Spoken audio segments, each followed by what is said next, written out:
One TV news. ముందుగా బులెటిన్లో headlines చూద్దాం.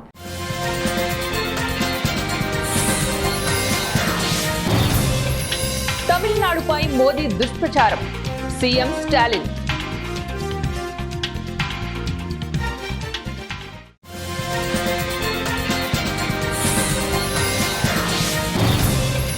టికెట్ల కోసం పైరవీలు వద్దు, క్షేత్రస్థాయిలో నిలబడండి, కాంగ్రెస్ అగ్రనేత రాహుల్ గాంధీ.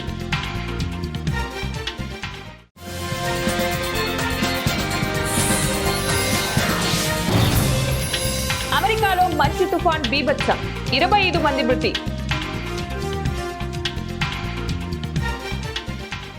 తమిళనాడులో 4 నెలల్లో జరిగే అసెంబ్లీ ఎన్నికలు ఆర్యులు ద్రావిడుల మధ్య సరికొత్త యుద్ధంగా మారతాయని ఆ రాష్ట్ర సీఎం స్టాలిన్ అన్నారు. ప్రధాని మోదీ, ఆయన పార్టీ బీజేపీ తమిళనాడు భాషా సంస్కృతులను న్యూనతపరచాలని చూస్తున్నట్లు ఆరోపించారు. 1960లో రాష్ట్రంలో హిందీ భాషకు వ్యతిరేకంగా జరిగిన ఉద్యమంలో హిందీని బలవంతంగా రుద్దడాన్ని నిరసిస్తూ తిరుచిరాలపల్లికి చెందినటువంటి చిన్నస్వామి అనే వ్యక్తి ప్రాణత్యాగం చేశాడు.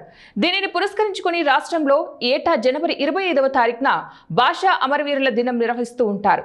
ఆదివారం చెన్నైలో జరిగిన కార్యక్రమంలో స్టాలిన్ ప్రసంగిస్తూ పై వ్యాఖ్యలు చేశారు. సోమవారం తంజావూరు సమీపంలోని సెంగిపట్టి మైదానంలో జరిగిన డిఎంకే మహిళా విభాగం డెల్టా జోన్ మహానాడు సభలో కూడా ప్రసంగించారు.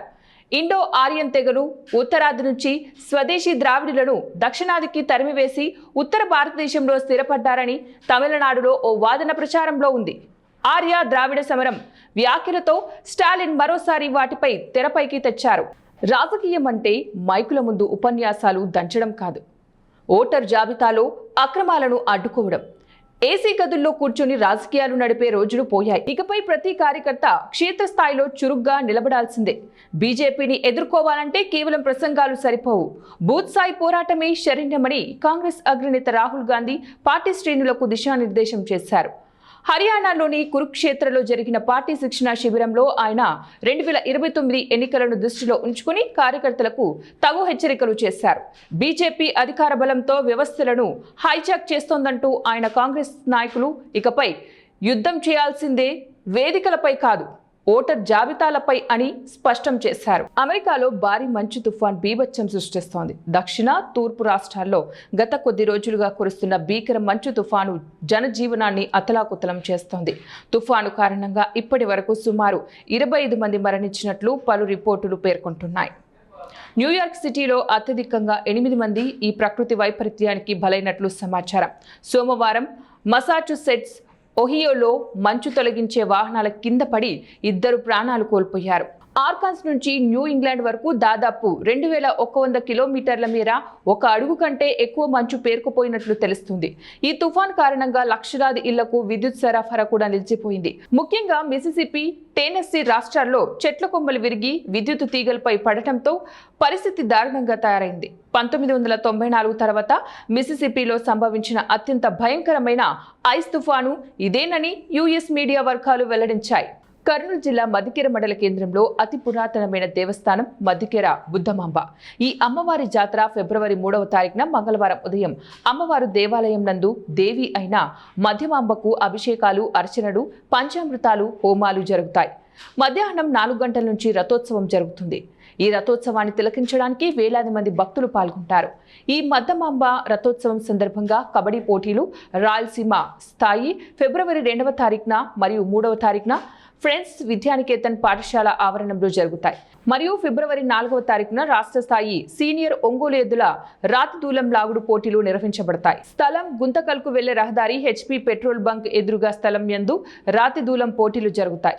ఇందులో మొదటి బహుమతి డిఎస్ అనిత యాదవ్ ఎంపీపీ 70,116 రూపాయలు, రెండవ బహుమతి రెడ్డపల కృష్ణ యాదవ్ 50,116 రూపాయలు, మూడవ బహుమతి బంగారు సోము 40,116 రూపాయలు, నాలుగవ బహుమతి ఎస్వి ప్రసాద్ యాదవ్ 30,116 రూపాయలు, ఐదవ బహుమతి చాకలి దుబ్బరంగన్న 20,116 రూపాయలు, ఆరవ బహుమతి కవిరెడ్డి రామాంజనేయులు 10,116, ఏడవ బహుమతి ఆకుల కాసావలి 8,116, తొమ్మిదవ బహుమతి కవిరెడ్డి గోపాల్ యాదవ్ 5,116. ఈ కార్యక్రమంలో కమిటీ మెంబర్లు, గ్రామ ప్రజలు పాల్గొన్నారు. రాతదూలం నిర్వహించబడను. గత 9 సంవత్సరాల నుండి జరిగినాము. ఈ సంవత్సరం 10వ సంవత్సరము. ఈ రాతదూలం ప్రోగ్రాంకి మధ్యకెర గ్రామ ప్రజలైతేనేమి, గ్రామ పెద్దలు, అందరూ యువత నాయకులు అందరూ బాగా సహకరిస్తున్నారు. అందరూ బాగా సహకరించడం వల్ల గత 9 సంవత్సరాలు ఫుల్ సక్సెస్ అయింది.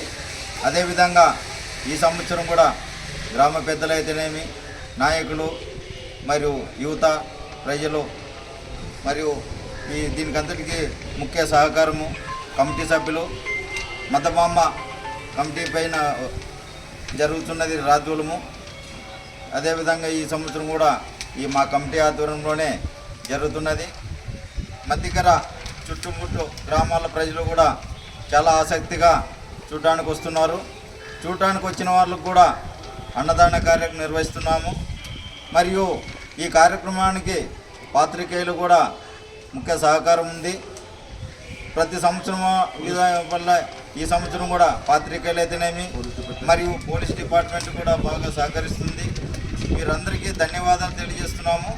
అందరూ సహకరించి ఈ మధ్యకెర జాతర సందర్భంగా నిర్వహిస్తున్నటువంటి ఈ రాతదూలం పోటీలు సక్సెస్ చేయవలసిందిగా గ్రామ పెద్దలను, ప్రజలను, నాయకులను, యువతను అందరినీ పాత్రికేయ అటవీశాఖ చెక్పోస్టులో అత్యుత్సాహంగా ప్రదర్శించిన వ్యక్తులపై కేసు నమోదు చేసిన ఘటన నాగర్ కర్నూలు జిల్లా ఆమ్రాబాద్ మండలం దోమలపెంట రేంజ్లో జరిగింది. ఈ నెల 26వ తారీఖున అర్ధరాత్రి నిబంధనలకు విరుద్ధంగా అటవీశాఖ చెక్పోస్టును పక్కకు నెట్టి వాహనాలు వెళ్లేందుకు యత్నించిన నల్గొండ జిల్లాకు చెందిన 3 వ్యక్తులపై అటవీశాఖ చట్టం ప్రకారం కేసులు నమోదు చేసినట్లు అధికారులు తెలిపారు. ప్రభుత్వ నిబంధనలకు వ్యతిరేకంగా ఎవరు ప్రవర్తించినా కూడా అటవీశాఖ చట్టం ప్రకారం కేసులు నమోదు చేయడం జరుగుతోందని హెచ్చరించారు. బీఆర్ఎస్ సీనియర్ నాయకుడు బి వెంకటరెడ్డి పుట్టినరోజు అంబర్పేటలోని సెంట్రల్ ఎక్సైజ్ కాలనీలో తన నివాసంలో కార్యకర్తల మధ్య ఘనంగా నిర్వహించారు. ఈ సందర్భంగా మాట్లాడుతూ 77వ గణతంత్ర దినోత్సవ సందర్భంగా దేశవ్యాప్తంగా గణతంత్ర వేడుకలు ఘనంగా నిర్వహిస్తున్నారని, భారతదేశం శక్తివంత దేశంగా మరియు అగ్రరాజ్యాల సరసన చేరడం శుభసూచికమని తెలిపారు. అదే రోజు నా పుట్టినరోజు కావడం ఎంతో అదృష్టకరమని బీఆర్ఎస్ మాజీ ముఖ్యమంత్రి కల్వకుంట్ల చంద్రశేఖరరావు ఆశీర్వాదం తీసుకున్నానని తెలిపారు. నిలబడడం ఎంతో సంతోషకరమైనటువంటిది. ఆర్థికంగా కానీ, రక్షణ రంగాల్లో కానీ, అంతరిక్ష రంగాల్లో కానీ, అన్ని రంగాల్లో కూడా అంతర్జాతీయ స్థాయిలో ప్రపంచ దేశాలకు ధీటుగా ఏర్పడడం అనేది ఎంతో సంతోషకరమైనటువంటి విషయం. ఈరోజు మరి ప్రతి ఒక్కరు కూడా సుఖ సంతోషాలతో ఉండాలని, ఏ కష్టం వచ్చినా ఏ నష్టం వచ్చినా ముందు దేశం, తర్వాత రాష్ట్రం, ఆ తర్వాత కుటుంబం అనే విధంగా ఆలోచనతోని ముందుకు పోవాల్సినటువంటి అవసరం ఎంతైనా ఉందని చెప్పి సందర్భంగా తెలియజేస్తా ఉన్నా. గణతంత్ర దినోత్సవం రోజున మరి నాకు జన్మనిచ్చినటువంటి తల్లిదండ్రులకు నేను ఎంతో రుణపడి ఉంటా. మరి ఈరోజు శుభాకాంక్షలు తెలిపినటువంటి ప్రతి ఒక్కరికి కూడా నేను వారికి నా యొక్క ధన్యవాదాలు తెలియజేస్తూ ఉంటా. మరి నా ఆశీర్వాదం కోరినటువంటి ప్రతి ఒక్క వ్యక్తి కూడా మరి వారిని ఎల్లవేళలా వాళ్ళకి ఏ అవసరం వచ్చినా కూడా తోడుంటాను. వారు కూడా అదేవిధంగా నాకు తోడుండాలని చెప్పి కూడా ఈ సందర్భంగా నేను తెలియజేస్తాను. ఈ సందర్భంగా మీకు ఏదైతే ఇన్ఛార్జ్ ఇచ్చారు సార్, మీరు ఏ విధంగా నిర్వహిస్తారు? బీఆర్ఎస్ పార్టీ మరి నాకు సమన్వయకర్తగా ఈ ఎన్నికల్లో, మున్సిపల్ ఎన్నికల్లో ఎల్లంపేట్ అనేటువంటి ఒక మేడ్చల్ అసెంబ్లీలో ఉన్నటువంటి మరి మున్సిపాలిటీ నాకు ఇవ్వడం చాలా సంతోషకరం. అది ఒక పెద్ద మున్సిపాలిటీ, దాదాపుగా 23 వార్డులు ఉంటాయి. మరి ఇప్పుడున్నటువంటి ఒక వాతావరణంలో బీఆర్ఎస్కి ఒక మంచి అనుకూలమైనటువంటి ఒక వాతావరణం కనపడతా ఉంది. ఎందుకంటే మొన్న సర్పంచ్ ఎన్నికల్లో ఏ గుర్తు లేకుండా పోటీ నిర్వహించేటువంటి ఒక ఎన్నికల్లో దాదాపుగా 40% సర్పంచులు గెలుచుకోవడం నిజంగా ఇది చాలా సంతోషకరం.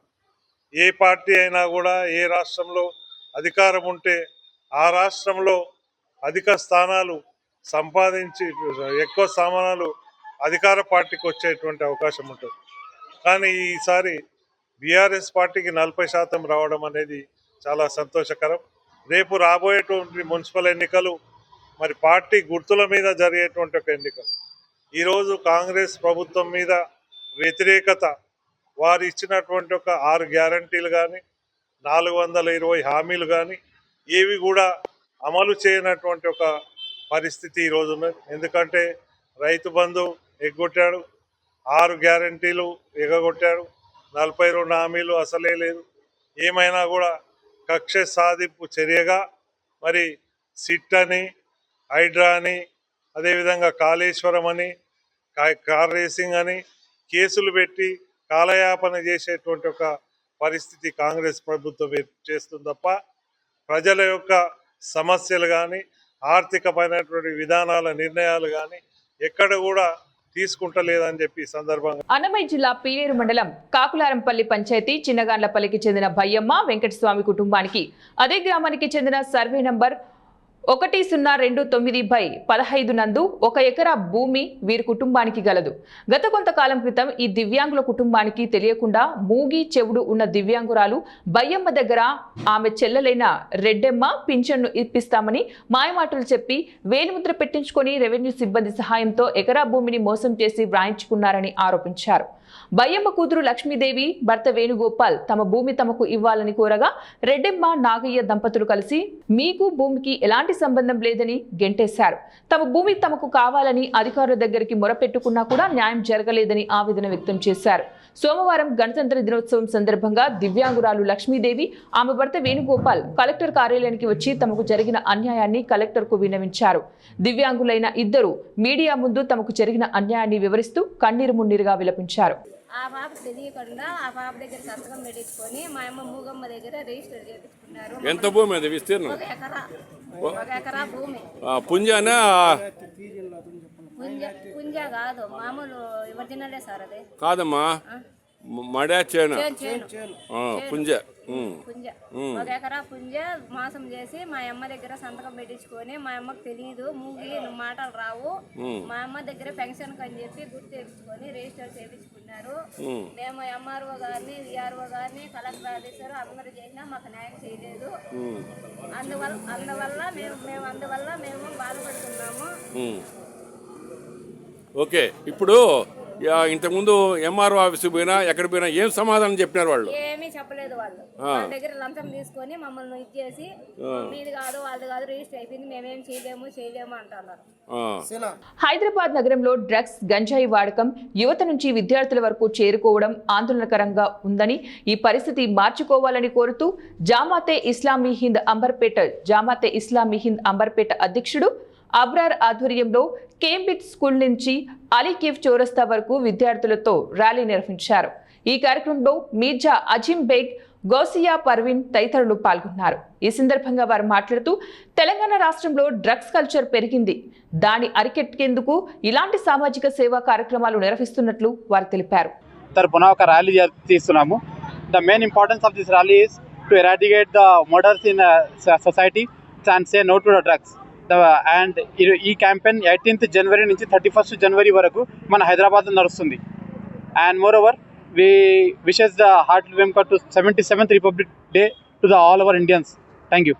तो पहुंचाया जाए मर्द हजरात की तरफ से कि जो सोसाइटी में इस वक्त क्राइम हो रहा है, ख़ास तौर से ह्यूमन डिग्निटी को जो है ख़त्म किया जा रहा है, छोटी छोटी बातों में मर्डर्स हो रहे हैं, मुख्तलिफ क्राइम्स हो रहे हैं, उसको जो है इरेडिकेट किया जाए. सोसाइटी के अंदर अवेयरनेस पैदा हो, लोग एक दूसरे को टॉलरेट करें, बर्दाश्त करें और अपने गुस्से को కంట్రోల్ కరేं తాకి యాంగర్. బద్వేలు పట్టణంలోని వెంకటేశ్వర స్వామి టెంపుల్లో మల్లంకొండ స్వామి గొడుగును మాజీ ఎమ్మెల్యే విజయమ్మ ప్రారంభించారు.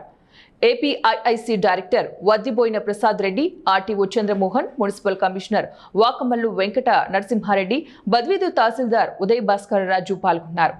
కార్యక్రమంలో ఈవో రామలింగారెడ్డి, మల్లెంకండేశ్వర స్వామి దేవాలయం అధ్యక్షులు మిరియం మల్లం కొండయ్య యాదవ్, గుర్రంపాటి వెంగల్ రెడ్డి తదితరులు పాల్గొన్నారు.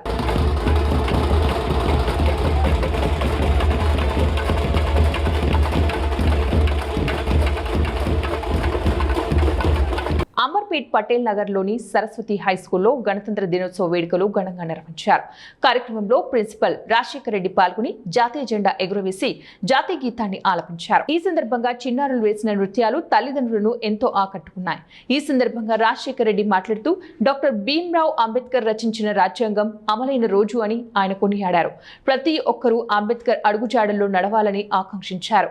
కార్యక్రమంలో అధ్యాపకులు, విద్యార్థుల తల్లిదండ్రులు పాల్గొన్నారు. 77వ రిపబ్లిక్ డే జరుపుకుంటున్నాము. కాబట్టి ఈ సర్వసత్తాక గణతంత్ర భారతదేశానికి మనం ఎంతో గొప్పగా జరుపుకుంటున్నాము. 7th రిపబ్లిక్ డే సెలబ్రేషన్స్ చేసుకుంటున్నాము. ఈ ప్రోగ్రామ్కి పేరెంట్స్, టీచర్స్ అందరూ బాగా కోఆపరేట్ చేశారు. యాక్చువల్గా 1947లో మనకి ఆగస్ట్ 15 స్వతంత్రం వచ్చినా కానీ మనకంటూ ఒక చట్టం లేదు అని చెప్పేసి doctor BR Ambedkar republic day celebrations programme జరుగుతుంది. ఇందులో మహానుభావుల బలిదానం వల్ల మనకు స్వాతంత్రం వచ్చింది.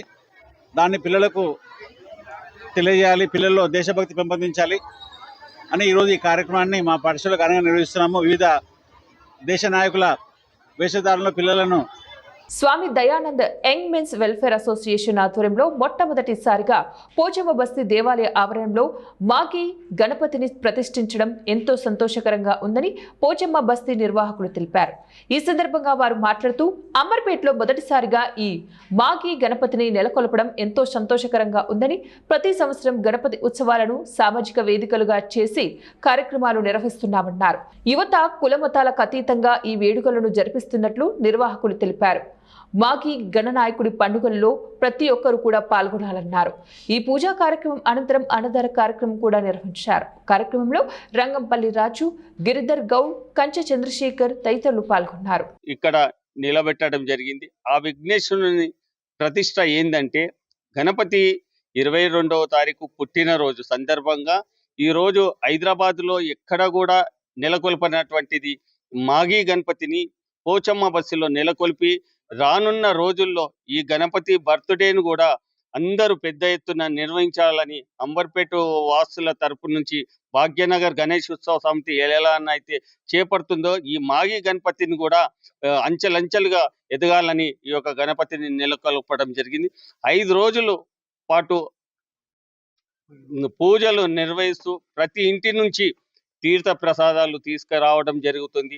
అందరికీ ఈ గణపతి ప్రతిష్ట ఏందని అంటే ఇంట్లో వండినటువంటి వెజిటేరియన్ కర్రీస్ కానీ, వెజిటేరియన్ ఫుడ్ కానీ తెచ్చి అమ్మవారికి, స్వామివారికి సమర్పించిన తర్వాత అందరూ కూడా భోంచేసి ఇక్కడ నుంచి బయలుదేరుతారు. ఏంటంటే ప్రతి పుట్టినరోజుకు ప్రతిరోజు కూడా గణపతికి నైవేద్యం లాగా మధ్యాహ్నము. బులెటిన్ ముగించే ముందు మరోసారి హెడ్లైన్స్.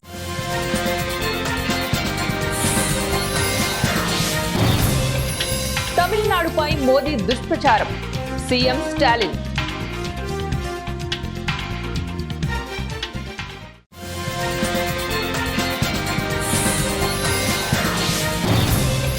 టికెట్ల కోసం పైరవీలు వద్దు, క్షేత్రస్థాయిలో నిలబడండి, కాంగ్రెస్ అగ్రనేత రాహుల్ గాంధీ.